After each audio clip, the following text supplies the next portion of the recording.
level ground.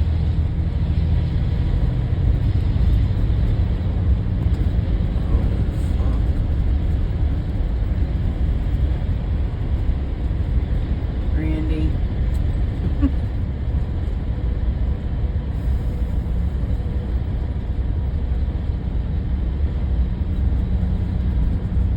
Still videoing. Okay, we're going to turn up here on the bypass, but I'm going to get the barometer too. It's in there. Okay. So, Jim and you guys that are watching, I got the new hoses. It took me 4 hours to put them on yesterday because it's in a difficult place, and I can't push as hard as I used to could. And So when you let off, it goes up. well, when you let off, the Jake makes the boost go up.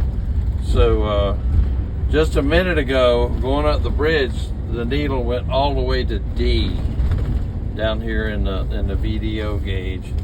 I've never seen that before. I don't know. It's got to be at least 35 pounds. So we're going to take the Beltway around town. The Beltway makes it sound like we're in a big town. This is the Walmart bypass, I guess. But anyway, we're going to hit it in just a second here and get straightened out. Going up a slight grade. It's probably 75 degrees. It's all the way. It went way past the V. Look at it over there. Holy cow. Barometer, less than 7, I guess it was. Let me make sure I'm driving here, not running over people.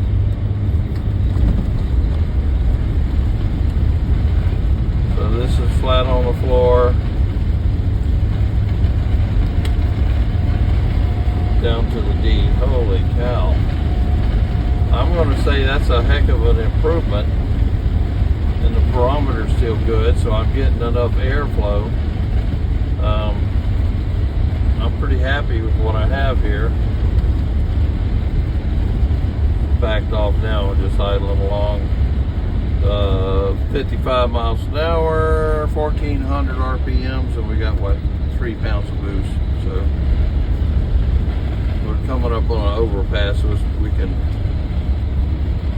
I'm just gonna leave my foot right there and not accelerate, and we'll see what it does going over this, naturally over this little rise. Not much, no difference, 5 pounds.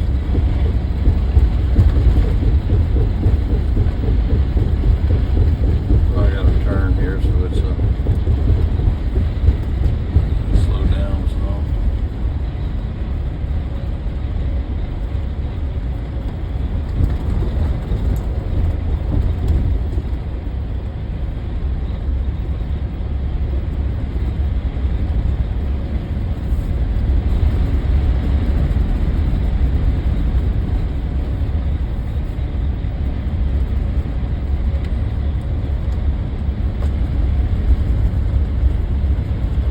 Now I can't see it from the steering wheel. 5 pounds, 45 miles an hour. Nail it. Goes right up to the D almost. Wow. I think it's a winner.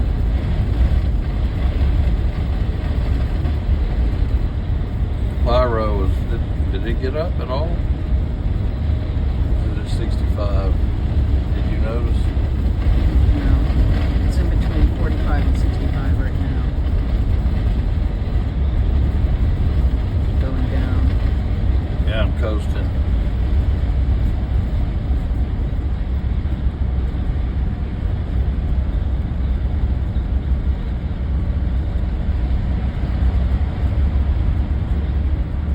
Light acceleration, 10 pounds. Pyros, I can't read it. 65. A little over 65.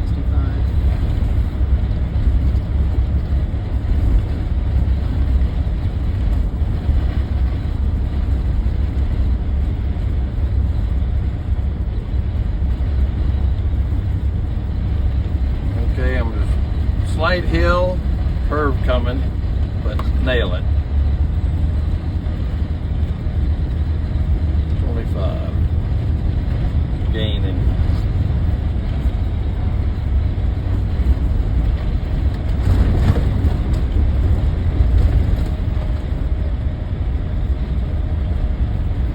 Pyro's at 65, going down. What did it get to when I nailed on it? Oh, I didn't look. You watch it and I'm going to do it right now. Hammer down. 65. It's not gaining much. That's a good thing. The boost is up there over to the hose.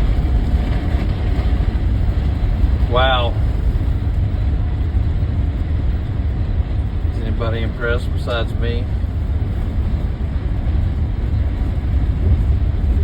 So we're probably going to include this video with another video showing what we've done. We put a water to air cooler on it instead of an air to air charge air cooler. Instead of an air to air CAC, we have a water to air unit on it.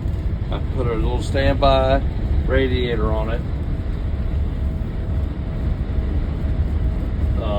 or a radiator, its own dedicated little radiator with a pump, 12-volt pump, and a fan, one fan. I have two fans, only one of them turned on. I turned them on before we left the house. I don't know if we need the fan, but the pump's pumping, so it's water cooling the air instead of air cooling. And like I said, it's probably 80 degrees. Do you think it's 80? Pretty warm.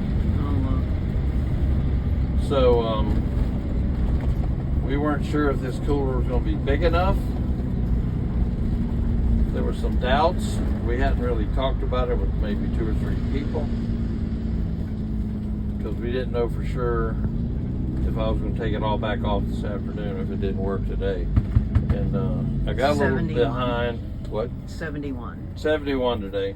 Feels hotter. It's humid. So, what do we got here?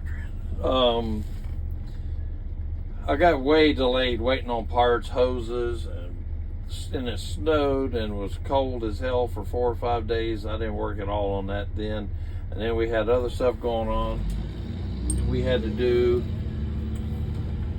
in the yard there, cleaning up, getting rid of a trailer. You guys saw some of the pictures on the forum about that. And so yesterday I finally got the hoses and got them installed. And today's the first real test. I tested it a couple times and it blew the hoses off. I had a 4-inch hose on like a 3 7/8 nipple, and the hose was a little oversized too, so it was a little sloppy, and I couldn't get a good squeeze on it. So I ordered some more hoses, but we did get 30 pounds of boost until it blew the hoses off.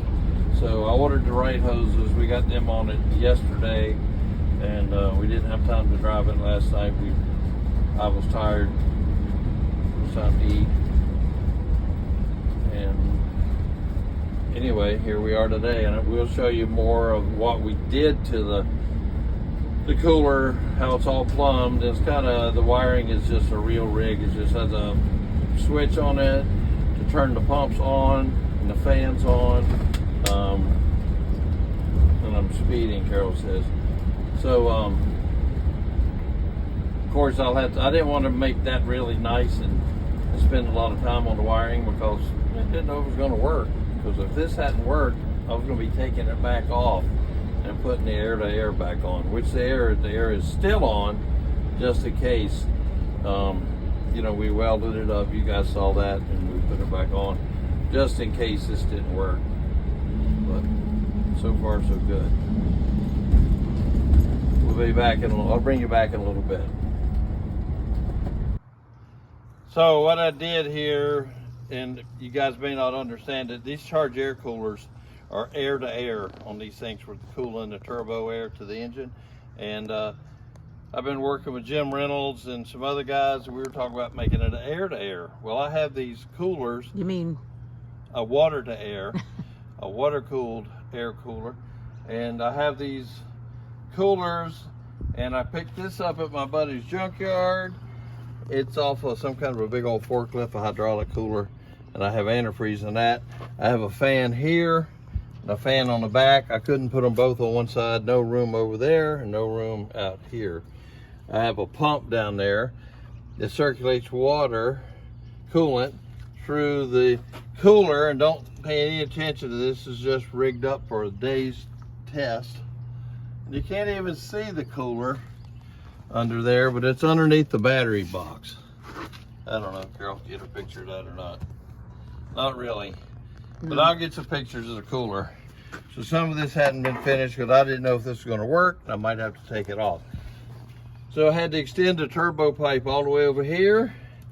It goes down to the cooler down there. It goes across the top up there. Can you get way up under there? See that black pipe? Yeah.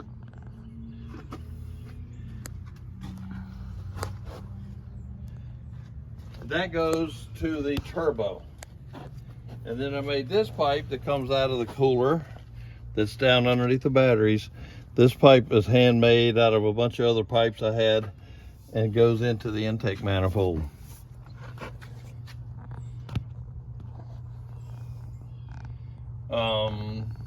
The only thing that's really a mess is the wiring. This pipe here comes out of the turbo, goes across the top of the engine, really hard to see all this stuff, and down into the cooler.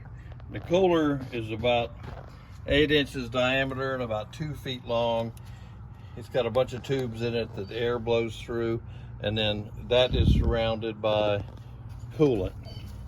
Anyway, pretty simple. I've got an electric pump down in there that you can't see to pump the water through the cooler and through the radiator. This is a really nice extruded tube radiator with extruded tanks too even. This is kind of what they put in the 450s, the last three. It was a radiator similar to that, but way bigger, of course. That was for the engine, but this is just used for the cooling the air for the turbo. We didn't want to run it engine coolant through the cooler because that would still be 200 degrees, and we want the cooler to run cooler than cooler. It's cooler than that. So anyway, that's what we got going on. We're going to put this out there, and we took it for a test drive today, and Carol recorded the temperatures and the pressures, turbo pressure, and the pyrometer. The pyrometer never got about 650 degrees, and the boost got up to over 35, maybe even 40. So it's still a trial and error. We only drove it about 5 miles a day. It was 70 degrees, 70 something, and humid, and it worked really well so far. Thanks for watching. Give me a thumbs up. Don't forget to go to the Wanderlodge Owners Group and check us out, and I'll see you down the road.